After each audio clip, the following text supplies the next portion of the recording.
New Reserve Bank Governor Philip Lowe may well be losing sleep.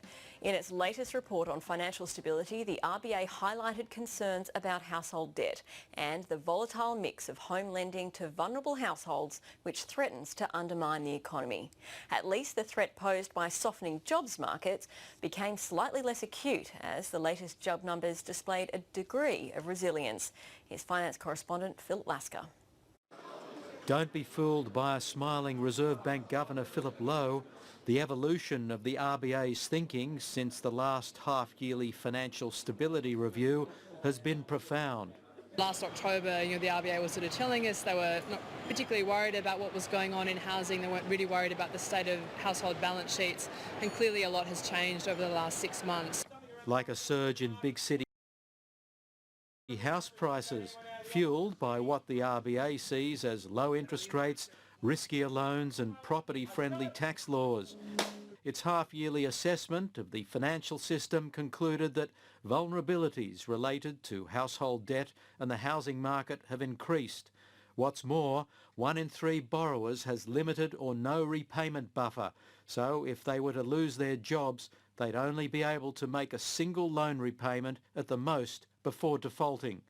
This is a relatively large pool of new and lower income borrowers who are more vulnerable to mortgage stress. You could run the risk then that financial stress does rise, or that particular household has to dramatically reduce consumption. If enough households reduce consumption sharply, then that can have an impact on economic activity.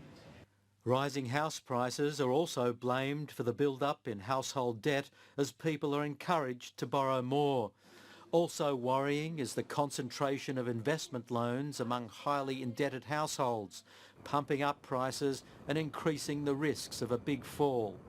At the moment it feels like it's not a problem, but what we do know is that things change and can change quite rapidly. So if rates were to rise, or if the economy for whatever reason was to be subject to some sort of shock, then I think these sort of issues would become problematic for us. At least one problem did not become more acute.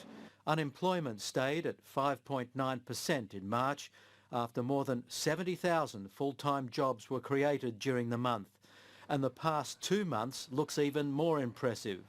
Back to back, we have seen an increase in full-time jobs of just over 113,000, which is the biggest back-to-back increase in 29 years. The mining states continue to struggle, with most of the jobs coming from New South Wales and in March also Queensland. Even though unemployment was steady, it's consolidated at a slightly higher level, and analysts have not ruled out unemployment rising higher. But it's too soon to be certain about an improvement in the jobs market. There are reasons not to be too pessimistic on the labour market, but the fact that we've locked in that rise in the unemployment rate, I think will probably be of some ongoing concern to RBA officials, and just probably mean that they're going to need at least another couple of months before they probably feel that they can make some firm conclusions about the true state of the labour market. In the meantime, Philip Lowe can feel a little easier about the signs of resilience in the labour market. At least those with jobs can pay their mortgages.